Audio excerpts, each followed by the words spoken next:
Hello and welcome to another episode of PRFC Fan Show, a fan show by fans for fans. I'm Kevin, and what a week. I'm like going to have to go find a therapist. First of all, we start off with Sacramento and this 0-0 draw. The draw is just fine, but the game was a clincher because we wanted to win and we knew that we had a tough opponent and it wasn't a given. So the draw was fine, we got our point, but oh my gosh, I felt emotionally drained after that game. There just isn't enough beer. And then we roll around to the next week, and what do we find out? We're losing Patrice Caterone, our head coach. He's headed off to Egypt, and we wish him well, but boy oh boy, it kind of left us in the lurch, right? Never fear, we've got a great replacement, Rick Schantz. We are all going to give him a chance. I got to use the pun again, sorry. He steps up, hits in with head coach, and does exactly what we had hoped that he would do. He didn't change anything. He took his team, he kept them calm, he kept them focused, he didn't make changes. You know, he might have his own ideas on how he wants to run the team, but he didn't make changes, at least for this game, so the boys could get on the field and be comfortable, and boy, did it pay off in spades. Las Vegas Lights didn't know what hit them. It was lights out. We beat them offensively, we beat them defensively, we beat them mid-fensively, we beat them side-fensively, we beat them up-fensively, we beat them down-fensively. The game just never was a close game. We took Las Vegas Lights and made it lights out. Kudos to the team. And I gotta tell you, there were so many individual performances, it would be a crime to call anybody out, but hey, come on. JJ, JJ, you are the man. You were awesome in that game. It's typical JJ play that we're going to see. You're a grinder, you go in, you are fast, you are determined, you do not give up. We have that true of a lot of players, but man did it pay off for us on Wednesday night. So JJ, you got man of the match. I think you need to be on the USL Team of the Week. I will certainly be voting for you. It was a fantastic game from you. Does that sound like I'm kissing JJ's butt? I'm not kissing his butt. I'm just trying to keep it real. It was a good game. For the record, I'm not kissing your butt, JJ. I'm just saying you did a good job. Maybe I need to tone it down. But if I tone it down, then I'll be boring. Maybe I'm already boring.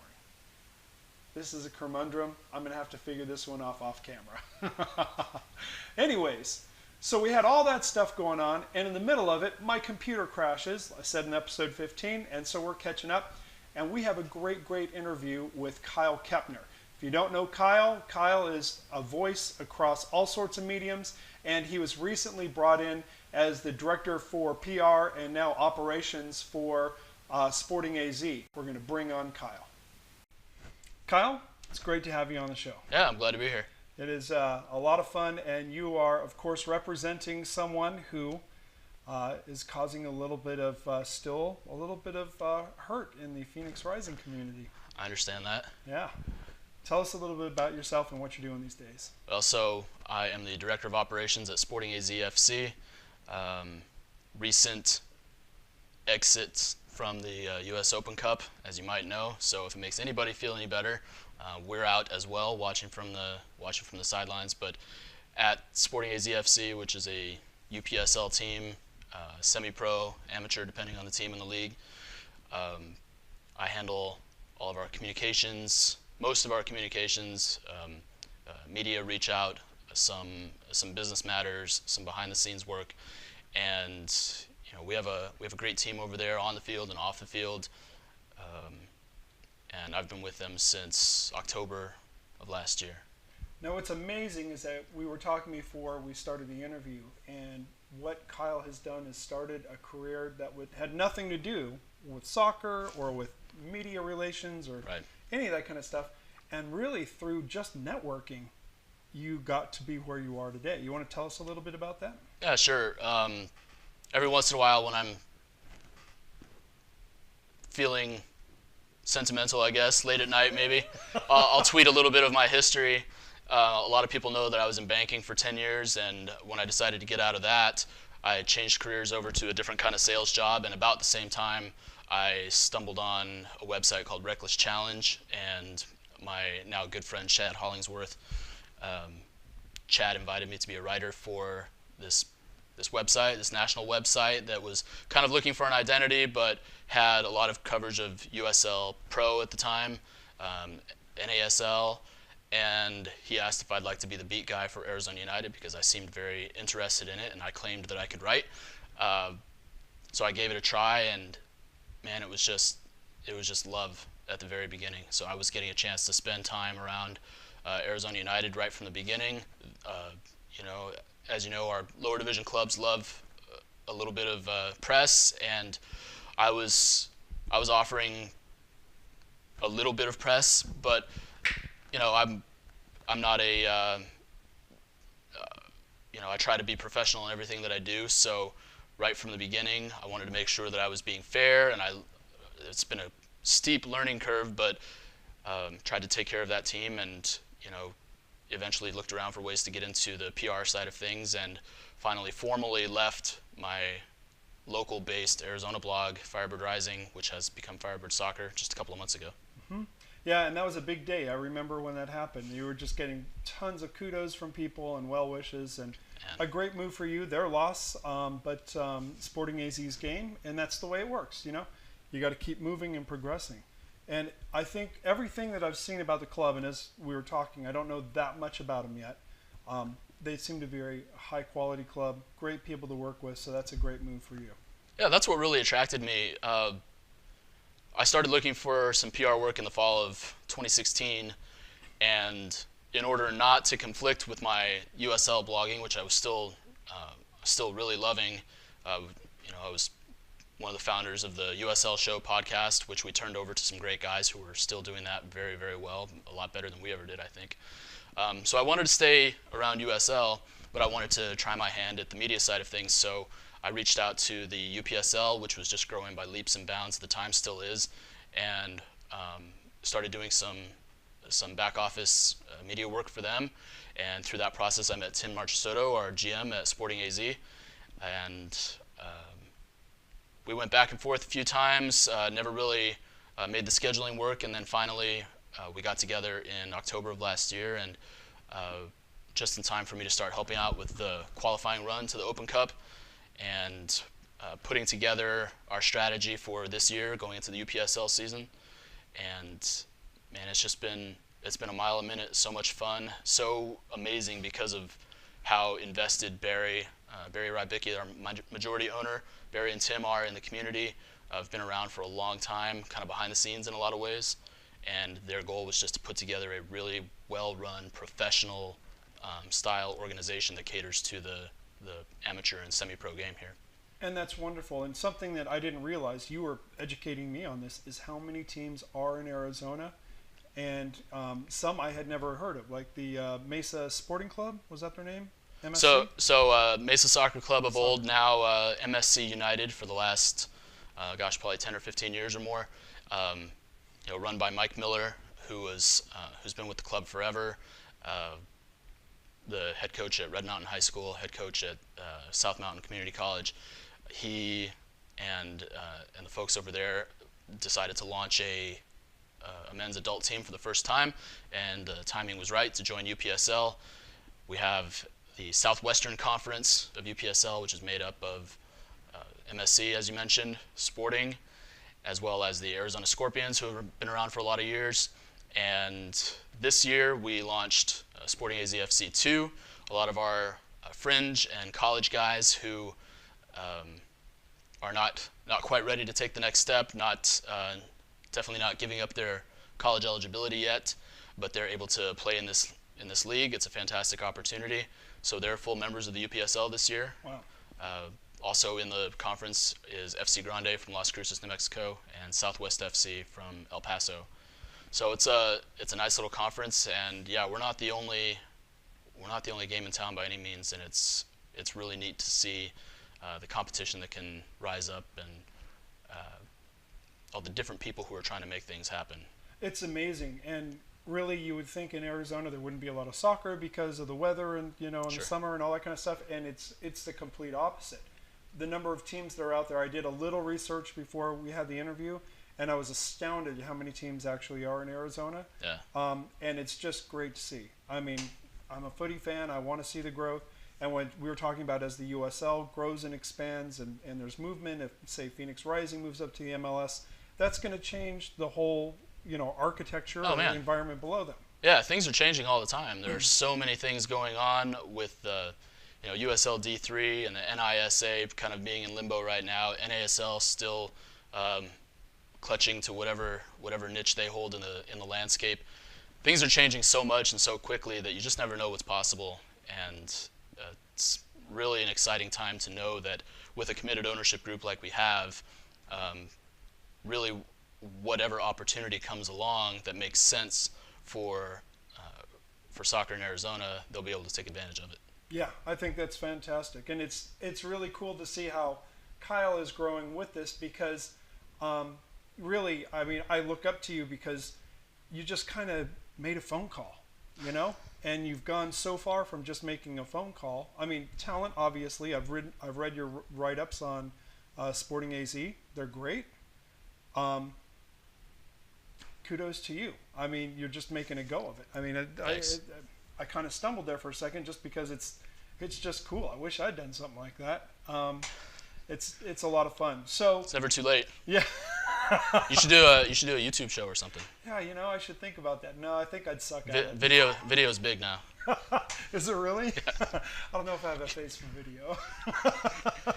Our communications coordinator, Chris Viveros at Sporting, he's a journalism graduate from NAU. He's slowly but surely teaching me a few things about video, and he's put together a lot of what we've done post-game videos and all of our photography going up on social media, on our new YouTube. So big props to him. We couldn't do what we do without him. Super. And you have quality stuff up there. Really good stuff. In fact, you just posted something today where there was a football sitting on the grass. Oh, and, yeah. And the sky's in the background. Great shot. One phone says "Great day for footy" or whatever it says. And yeah. It was a great shot. I actually saved the picture. I appreciate that. It was cool. I don't get to make it out to training that often, but this morning I did, and we've been training at ASU Poly recently, and they've got a couple of nice fields out there, and it really was a nice morning until it heated up a little bit. Yeah. But that's the other thing that's cool about these guys is like they'll show up at practice for 7 a.m.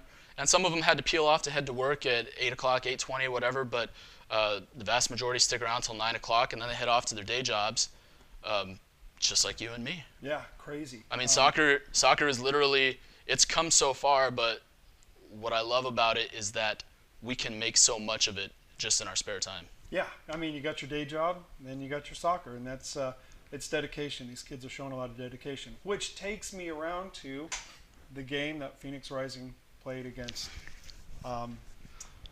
Okay, let's just say this up front. I'm a big Phoenix Rising fan. We didn't want to win that game like those kids did. I'm sitting on the sideline of the field. I was telling you before. You all were defending on that side of the field, and there was such determination and such hard work. It was actually pissing me off for a while because I was like, man, these guys are being way overly aggressive. And then all of a sudden I realized these guys just really, really want this W really bad. And then it turned into respect. And then, of course, they won the game. And all I could do was say, you know what? Props to these kids. What a quality group of kids. I mean, you always see the determination on teams. But this was, like I was saying, Rocky 3. Yeah. It was definitely Rocky 3. And it was great. I forget the name, the Japanese right back. What's his name? Eijin Kishimoto. Okay. Kid has got something going on. He's going to be going places. Absolutely. He was terrific. He was playing right in front of us, and he was a great player. So the Phoenix Rising fans kind of left with their tails between their legs. But you know what? At the same time, I'll give everybody the credit that they gave Sporting AZ the credit that they were due. Oh, yeah. Big time. And it was nothing but love after the game instead of a bunch of hostility. And it was uncomfortable because you guys were on there celebrating the field. Phoenix Rising is walking across the field at the same time dejected. And the fans are just kind of intermingling, right? Yeah. And there could have been a lot of smack talk. And hell, if we'd won, I would have been smack talking. But there wasn't. People were just respectful and cool. And the Phoenix Rising fans were like, props to you guys, and Sporting AZ fans were not rubbing it in their faces. And this is another thing that I love about being part of the organization is that we can occupy the space that we have and play a hard game like that, a difficult game emotionally for both sides and the fans, and come out on the other side friends. We make no secret of the fact that we're Phoenix Rising fans. This is, Phoenix Rising is the biggest, best game in town. They're our pro team. They're the face of soccer in this town, and we love and respect what they do. And me coming from a fan background of Phoenix Rising and Arizona United before that, and I even went to a Phoenix FC game. I went to two. Really? Wow. Yes. Back in the day. I actually attended the scrimmage, if you can call it that, the first scrimmage at Reach 11. And I know what you're thinking. They did play regular season games at Reach 11 as well. But the preseason scrimmage against Diamonds FC, who I believe play at Swazzle, and I don't remember the last time they didn't finish first place in Swazzle, but I was at that game. And I don't even know what any of that is. Swazzle and Diamonds, I have no idea. Well, we'll work on it. Yeah, it's coming. It's coming. But in any case, I mean, I've been a fan. Long time. That's how this all happened, and I just wanted a way to be closer to the game, to be closer to the excitement, to be a part of it, to do my part, and I don't know how to do things small. You said that before, and you're absolutely right. So my wife has been fantastic. My whole family is so supportive, and she thanks me on a regular basis for doing good things to move the family forward, and that is more important to me than all of this. So that's great. I love that I can be a fan and be a part of what's going on. No, that's fantastic. And you got your priorities straight, and you're making a go of it. So props to you on that. I wish all the best for Sporting AZ. I'm going to be supporting it. I think when we can get out there and see the games, these kids need people to attend the games. They need to sell tickets. So we need to get out there and support them as much as we can. I know it's hard because we're busy and we've got Phoenix Rising games and everything, but we can all crank out a couple of games in the season. And the quality of football is really good. It's really good. Fun. Yeah, I mean, here's the fact of the matter. We have former MLS players on the squad. We have a former Costa Rican international on the squad.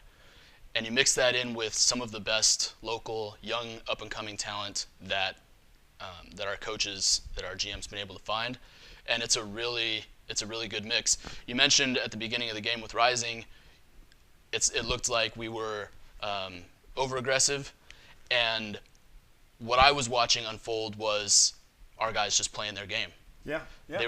I'm not a tactician by any means, but they were very organized at the back. That starts with Andrew Weber. That's Mo Salama. That's Kishi. That's David Paul, who played 3 years in Poland.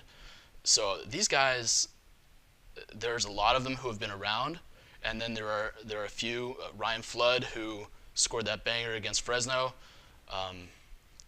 These are some names that you're going to start to hear more often. I don't doubt it. It's exciting. Yeah, it is, and you're right. They weren't being overly aggressive. They were just playing ball, and they meant it. They just wanted it. It's surprising me. I didn't know that you had former MLSers, somebody from Costa Rica. That's fantastic. The quality, the level of quality, especially with the USL expanding now. Yeah. The players are being developed. You hear so much negativity online about, U.S. system is not developing players, and it's like, it's a bunch of crotch, man. You know what? We've got plenty of great talent being developed. Yeah. I got in the habit of saying a lot, don't throw out the baby with the bathwater. Mm-hmm. And I feel like there's a small but loud contingent of people out there who have this utopian vision of what development and our national teams should be. And that's great. We can say it's not perfect, but I don't care. What I know is that there's an awful lot more people making money at soccer than there were 5 years ago. There's an awful lot more games that I can go to than there were 5 years ago. So I'm not about to sit here and say that what's going on is not fantastic and a dream come true all around. Yeah, well said. Well said. Well, listen, I appreciate you having you on the show. Do you have anything else you want to talk about? This Saturday night, 7 o'clock, Highland High School. We're going to be pitting the first team against the second team, so to speak. Since our second team, Sporting AZ FC 2, is also part of the UPSL, they are on the regular season schedule, so we're going to face off at 7 o'clock, the first team versus the second team. And then we have a pair of matches next weekend as well. It's all on the website, sportingaz.com. Sportingaz.com. So be sure to check it out. Let's support these guys. It's well-deserved. Great club. Appreciate it. Kyle, thanks for your time. Hey, thanks, Kevin. You bet. Kyle's a great guy, and I'm glad I was able to sit down with him. Kyle, thanks so much for taking the time to talk with me. You're well-liked in the community, and I think you're doing a great job contributing to soccer in Arizona. This weekend, we have a lot of soccer in front of us. First and foremost, we have Phoenix Rising taking on Tulsa Saturday night at 7:30. There are a lot of World Cup games going on both on Saturday and Sunday. And if you haven't heard, on Sunday morning at 8 o'clock for the Germany-Mexico game, Phoenix Rising Football Club Fan Show, that's us, are teaming up with the Rising as One podcast team to have a watch party at the Arizona Soccer Complex, which is up in North Scottsdale area. I think it's at the 17 and the 101, or the 10 and the 101, one of the two. We have all the details on our Facebook page and on the Rising as One Facebook page. It's going to be at 8 o'clock. We're going to watch the game. Then afterwards, we're going to combine with the Rising as One pod guys to do a live cast. And then for those who want to stick around for the next game, Brazil-Sweden will be on, and we'll be watching that. I know it's early, I know it's Sunday, I know you like to sleep in, but come on, the World Cup only happens once every 4 years, so get up, come watch the game with us. I think it's going to be a good time. That is going to wrap it up for this episode of the Phoenix Rising Football Club Fan Show, PRFC Fan Show, a fan show by fans for fans. Appreciate you watching. Hope you enjoy the show, and we will see you next time.